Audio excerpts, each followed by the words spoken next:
આ જે મહામારીનો સમય ચાલી રહ્યો છે એના માટે મહત્વની એવી 3 વાતોને ભૂલીશું નહીં.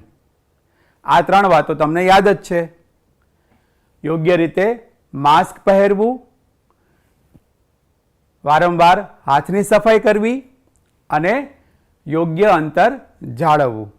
નમસ્કાર વિદ્યાર્થી મિત્રો, ધોરણ 6 પ્રકરણ 14 પ્રાયોગિક ભૂમિતિમાં આપણે આ અગાઉ લંબરેખાખંડની નકલની રચના કરી. એ ઉપરાંત આપણે લંબરેખાઓ વિશે પણ શીખ્યા. રેખાની ઉપર આપેલા બિંદુમાંથી લંબરેખાની રચના કરી અને રેખાની બહાર આવેલા બિંદુમાંથી પણ લંબરેખાની રચના કરતા આપણે શીખ્યા. તો ચાલો હવે ત્યાંથી આગળ વધીએ. આજે આપણે રેખાખંડના લંબ દ્વિભાજક વિશે ચર્ચા કરીશું. ચાલો જોઈએ. રેખાખંડનો લંબ દ્વિભાજક. સ્ક્રીન ઉપર એક રેખાખંડ આપેલ છે, રેખાખંડ AB. તેના 2 અંત્યબિંદુઓ છે, બિંદુ A અને બિંદુ B.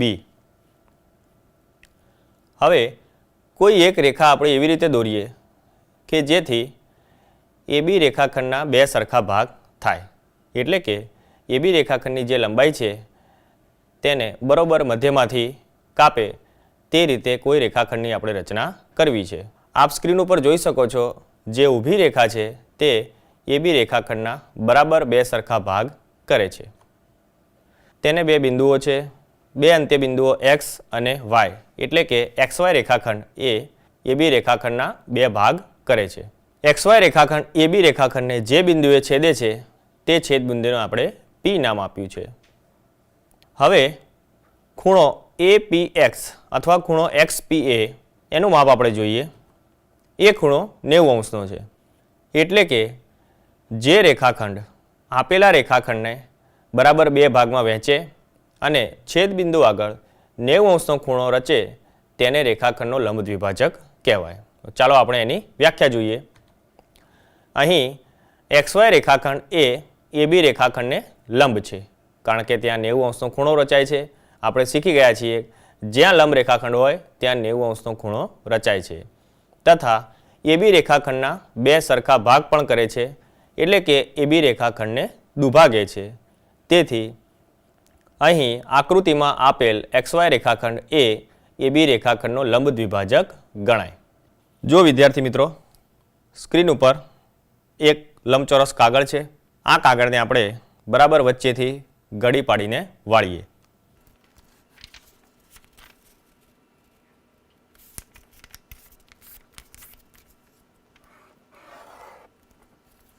હવે આ ગળી ખોલીએ.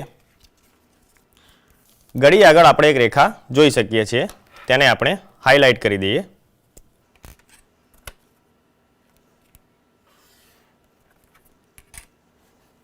એને આપણે નામ આપી દઈએ. AB રેખાખંડ આપણે સ્ક્રીન ઉપર જોઈ શકીએ છીએ. હવે આ રેખાખંડના લંબ દ્વિભાજકની રચના આપણે કરવી છે. તો સૌપ્રથમ ABના કોઈ પણ એક ભાગમાં આપણે શાહીનું ટપકું મૂકીએ.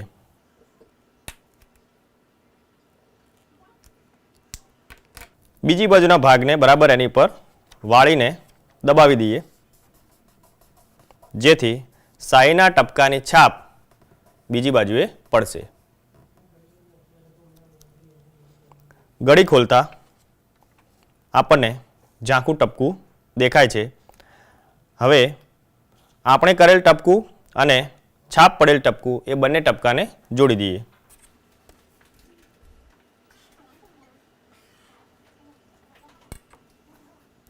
આપણે કરેલ ટપકાને X નામ આપીએ અને એની જે છાપ પડી એને X' નામ આપીએ. હવે AB રેખાખંડને X' રેખાખંડ જે બિંદુમાં છેદે છે તેને આપણે O નામ આપીએ. તો અહીં આપણે જોઈ શકીએ છીએ કે AB રેખાખંડ એ X' ના બરાબર 2 ભાગ કરે છે. એટલે કે X' રેખાખંડ માટે AB રેખાખંડ એ સમમિતિની અક્ષ છે અથવા તો સમમિતિની રેખા છે. તેથી X થી O સુધીનું અંતર અને O થી X' સુધીનું અંતર એક સરખું જણાય છે. ચાલો હવે લંબ દ્વિભાજકની રચના આપણે માપપટ્ટી અને પરિકરની મદદથી કરીએ. જુઓ, હવે માપપટ્ટી અને પરિકરના ઉપયોગથી આપણે રેખાખંડના લંબ દ્વિભાજકની રચના કરતા શીખીએ. તેના માટે સૌપ્રથમ કોઈપણ લંબાઈનો રેખાખંડ AB દોરો. તો આપણે માપપટ્ટીની મદદથી રેખાખંડ AB દોરી લઈએ.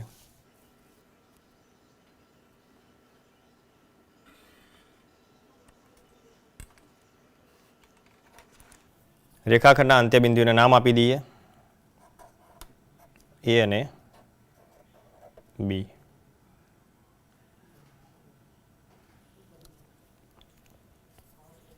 હવે A ને કેન્દ્ર લઈ પરિકરથી એક વર્તુળ દોરો.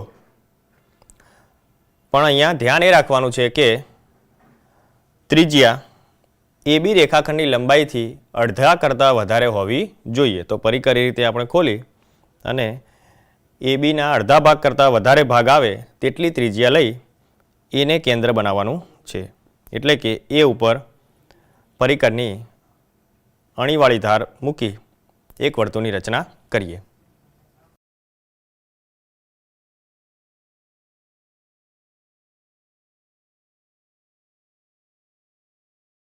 આપણે વર્તુળ દોરી લીધું છે. એ કેન્દ્ર લઈ ABના અડધા ભાગ કરતાં વધુ લંબાઈવાળી ત્રિજ્યાવાળું વર્તુળ આપણે દોરી લીધું છે. હવે એટલી જ ત્રિજ્યા અને બીને કેન્દ્ર લઈ બીજું વર્તુળ દોરવાનું છે. કેન્દ્ર તરીકે B, એટલે કે B બિંદુ જ્યાં છે ત્યાં પરિકરનો અણીવાળો ભાગ મૂકી તેટલી જ ત્રિજ્યાવાળું, એટલે પરિકરને હલાવવાનું નથી, અને બીજું વર્તુળ દોરીએ જે અગાઉના વર્તુળને બે અલગ અલગ બિંદુઓમાં છેદશે. એ બંને ચાપ આપણે સ્ક્રીન ઉપર જોઈ શકીએ છીએ. તેને આપણે નામ આપીએ બિંદુ C અને બિંદુ D. હવે આ બંને બિંદુઓ C અને D ને જોડતો રેખાખંડ આપણે દોરી લઈએ. તો માપપટ્ટી અને પેન્સિલની મદદથી આપણે તૂટક રેખા દર્શાવીશું.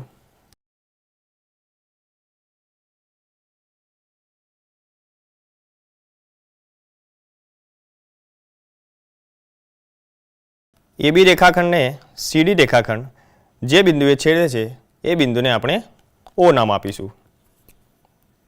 તો બિંદુ O એ છેદ બિંદુ બનશે.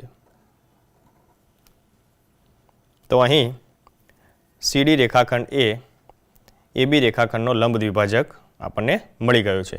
હવે આપણે એ પણ ચેક કરી લઈએ કે જો લંબ હોય તો અહીં રચાતો જે ખૂણો છે, ખૂણો AOD, એનું માપ પણ આપણે જોઈ લઈએ કેટલું થાય છે. તો ખૂણો માપવા માટે આપણે કોણ માપકનો ઉપયોગ કરીશું. કોણ માપકનો નીચેનો છેડો બિલકુલ સમક્ષિતિજ રેખા પર મૂકો તો આપણને ખ્યાલ આવશે કે તૂટક રેખાવાળો ભાગ બિલકુલ 90° વાળા કાપા પરથી પસાર થાય છે. આનો અર્થ એ થયો કે ખૂણો AOD 90° છે. એટલે કે ખૂણો AOD કાટખૂણો છે અને કાટખૂણો બનાવતા રેખાખંડને આપણે લંબ દ્વિભાજક કહીએ છીએ. વળી CD રેખાખંડે AB રેખાખંડના બરાબર સરખા ભાગ કરે છે. એટલે કે A થી O સુધીનું જે અંતર છે તેટલું જ અંતર O થી B સુધીનું પણ છે. તો ખ્યાલ આવી ગયો મિત્રો. હવે સ્વાધ્યાય 14.5ના આ પ્રમાણેના દાખલા તમારે જાતે કરવાના છે. ચાલો હવે આપેલા માપના ખૂણાની રચના કરતા શીખીએ. આપેલા માપના ખૂણાની રચના કરવી. સૌ પ્રથમ આપણે 40° માપનો ખૂણો રચીએ. તો ખૂણો રચવા માટે આપણે કોણ માપકની જરૂર પડશે. સૌ પ્રથમ એક રેખાખંડ AB લઈએ.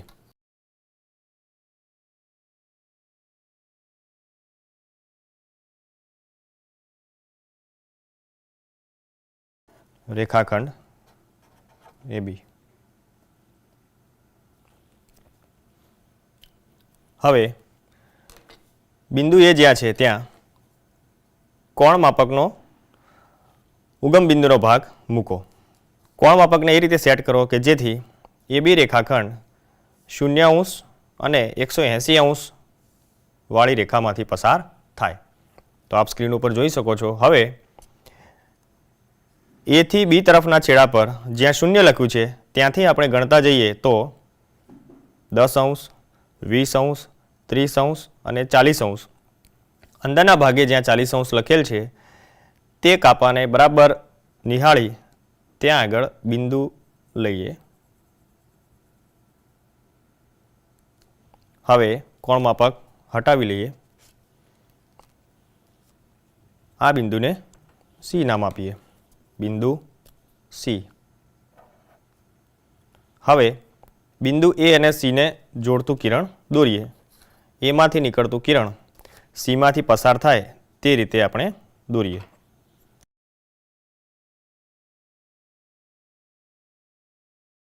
તો આપ જોઈ શકો છો કે માગેલ 40° માપનો ખૂણો તૈયાર છે. ખૂણો CAB એ 40° છે. આ રીતે આપણે કોઈ પણ માપનો ખૂણો કોણ માપકની મદદથી દોરી શકીએ છીએ. માપ જાણતા ન હોય તેવા ખૂણાની નકલની રચના આપણે કરવી છે. અહીં આપણે ખૂણાનું માપ જાણતા નથી, ખૂણો આપણે માપવાનો પણ નથી અને એ જ માપના બીજા ખૂણાની રચના આપણે કરવાની છે. તો સૌપ્રથમ એક ખૂણો આપણે બનાવીએ.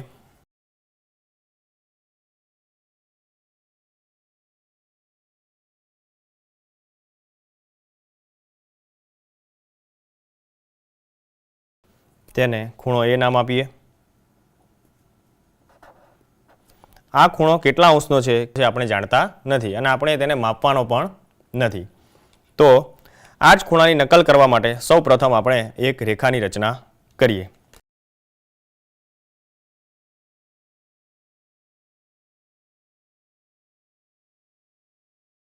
રેખા L છે. તેના પર કોઈ એક બિંદુ P લઈએ.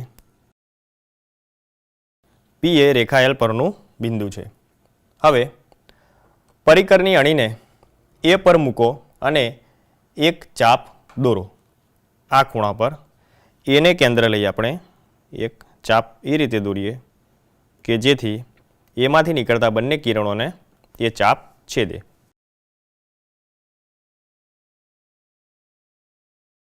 બંને છેદ બિંદુને આપણે નામ આપી દઈએ. બિંદુ B અને બિંદુ C. એ કેન્દ્ર લઈ જે વર્તુળ આપણે દોર્યું એ ચાપ દ્વારા આપણને બે છેદ બિંદુઓ મળ્યા, બિંદુ B અને બિંદુ C. હવે પરિકરની પહોળાઈ તેટલી જ રાખીને તેને P પર મૂકીને ચાપ દોરો.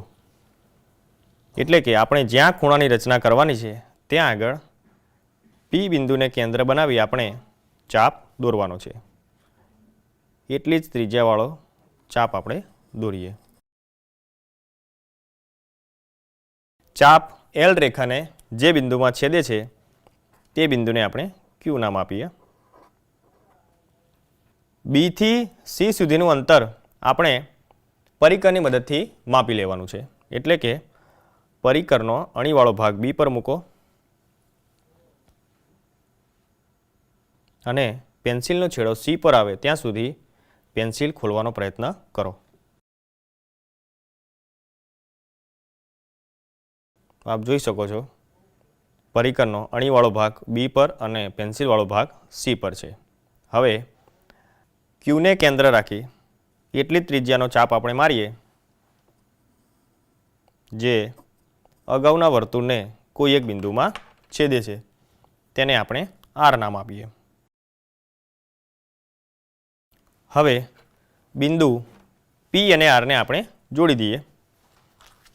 એ રીતે જોડીએ કે જેથી Pમાંથી નીકળતું કિરણ Rમાં થઈને પસાર થાય.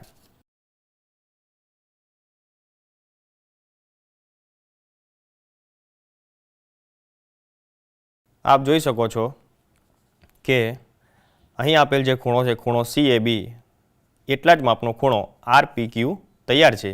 એટલે કે ખૂણો CABનું જે માપ છે તેટલું જ માપ ખૂણો RPQ ધરાવે છે. તો આપણે માપ્યા વગર આપેલ ખૂણાની નકલની રચના કરી દીધી. તો માપપટ્ટી અને પરિકર વડે આપણે આપેલ ખૂણાના દ્વિભાજકની રચના કરવાની છે. દ્વિભાજક એટલે ખૂણાના બરાબર બે ભાગ કરે તે રેખા. હવે એક ખૂણો આપણે પહેલાં દોરી લઈએ.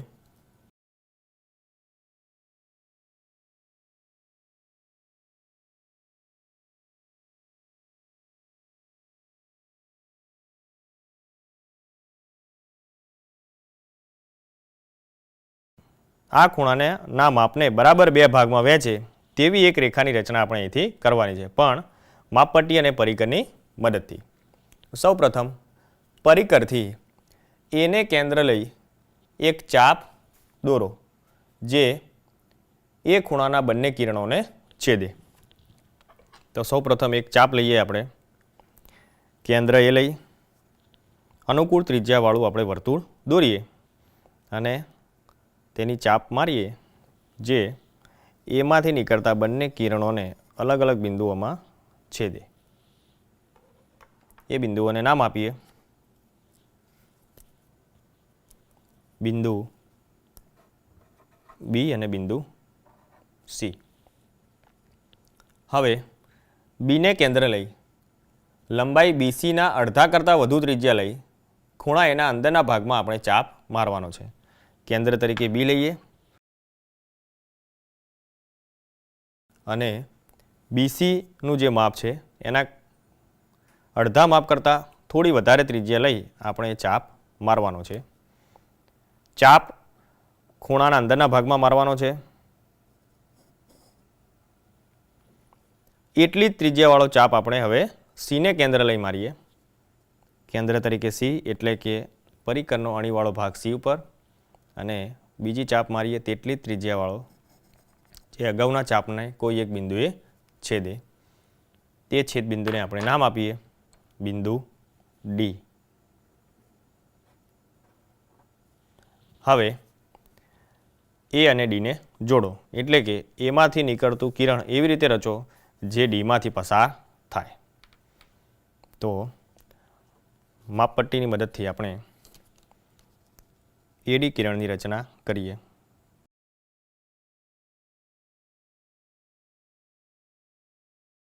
તો આપ જોઈ શકો છો કે એડી કિરણ એ ખૂણા CABનો દ્વિભાજક છે. આનો અર્થ એ થયો કે એડી કિરણ એ ખૂણો CABના બરાબર બે સરખા ભાગ કરે છે. તેથી ખૂણો CAD અને ખૂણો DABના માપ સરખા થાય છે. સૌપ્રથમ 60° ખૂણાની રચના કરતા શીખીએ. તો એના માટે સૌપ્રથમ એક રેખા L દોરીએ.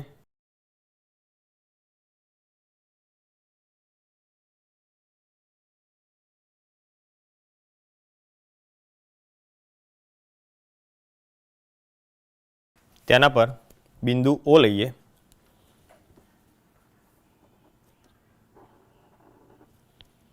પરિકરની અણી O પર ગોઠવો એટલે કે પરિકરનો અણીવાળો ભાગ O પર ગોઠવવાનો છે અને ચાપ એ રીતે દોરીએ કે જેથી રેખાને તે છેદે.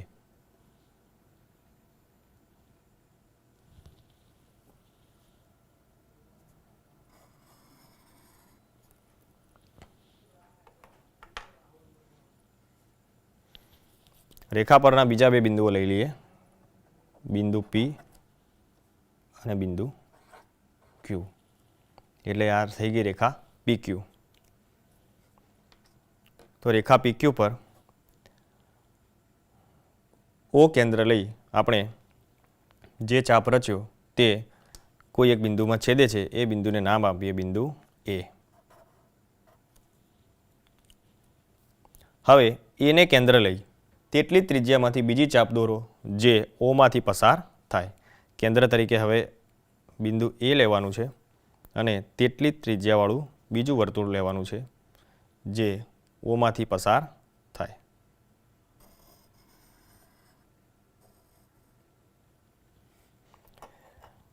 O માંથી પસાર થતું જે વર્તુળ આપણે દોર્યું તે અગાઉના વર્તુળને કોઈ એક બિંદુએ છેદે છે. તે છેદ બિંદુને આપણે B નામ આપીશું.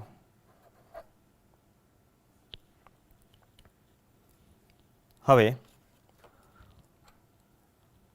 OB ને જોડતો રેખાખંડ આપણે દોરવાનો છે.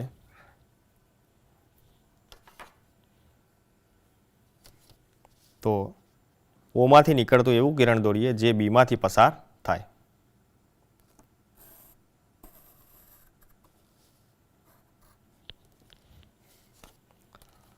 આપ જોઈ શકો છો કે હવે PQ રેખા પર ખૂણા BOA ની રચના થઈ ગઈ છે અને ખૂણો BOA 60° બની ગયો છે.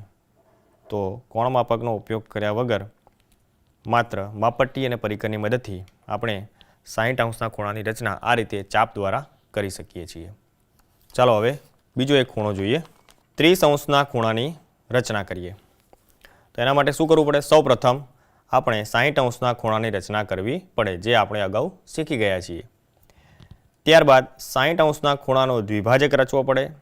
ખૂણાના દ્વિભાજકની રચના કઈ રીતે કરી શકાય તે પણ આપણે હવે શીખી ગયા છીએ.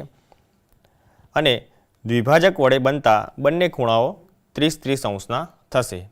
આ રચના તમારે તમારી નોંધપોથીમાં જાતે કરવાની છે. ચાલો તેના પછીનો ખૂણો જોઈએ. હવે 120° ખૂણાની રચના કરવી છે. તો એના માટે સૌપ્રથમ એક રેખા આપણે દોરીએ.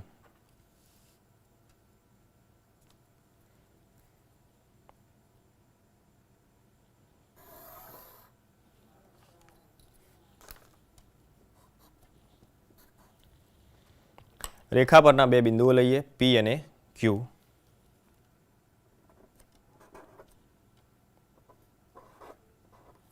એટલે કે PQ રેખા થઈ ગઈ. હવે એના પર એક અનુકૂળ બિંદુ લઈએ O, જ્યાં આગળ આપણે 120° ખૂણાની રચના કરવી છે.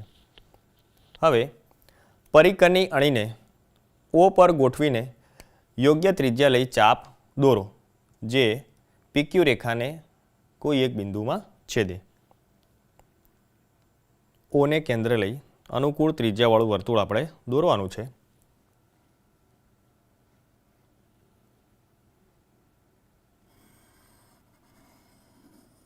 જે PQ રેખાને કોઈ એક બિંદુમાં છેદે છે, તે છેદ બિંદુને આપણે નામ આપીએ A.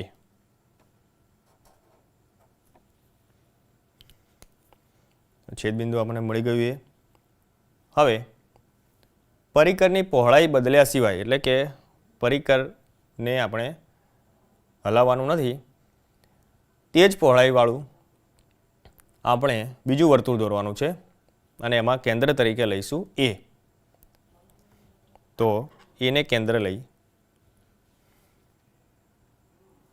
આપણે તેટલી ત્રિજ્યાવાળું બીજું વર્તુળ દોરવાનું છે, જે અગાઉના વર્તુળને કોઈ એક બિંદુમાં છેદે છે. તેને નામ આપીએ બિંદુ B.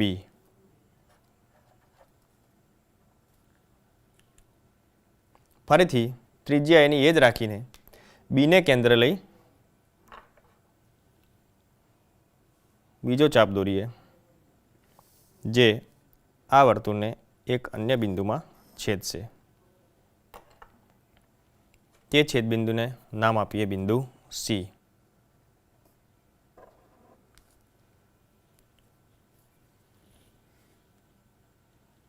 હવે O માંથી નીકળતું કિરણ એવી રીતે દોરીએ કે જે બિંદુ C માંથી પસાર થાય. O માંથી નીકળતું કિરણ C માંથી પસાર થાય. તો આપણને ખૂણો COQ મળી ગયો છે અને તે ખૂણાનું માપ છે 120°.